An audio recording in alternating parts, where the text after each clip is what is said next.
calls for a ceasefire in the Middle East. The world body's humanitarian head, Martin Griffiths, has told UN members that time is running out for thousands of Palestinians. He has called for immediate intervention from the international community. Jody Jacobs reports from the United Nations. With the conflict in the Middle East now in its third week, United Nations staff, especially those on the ground, are worried.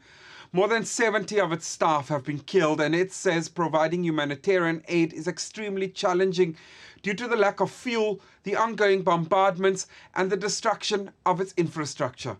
The United Nations Office for the Coordination of Humanitarian Affairs convened a meeting in New York on Friday, briefing member states on the situation in Gaza.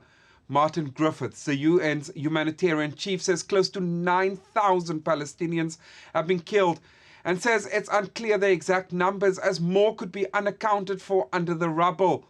But it's not only humanitarian aid that's a concern for the world body. It says the health system in Gaza is close to collapsing.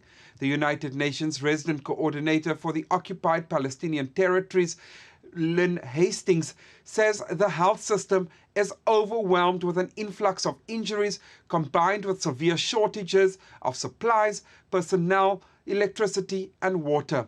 Since the start of the hostilities, she says 40% of hospitals in Gaza, that's 14 out of 35, have shut.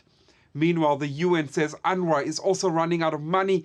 It says the situation has grown so increasingly desperate, and the UN and its partners will release an updated flash appeal for more funds to last until the end of the year.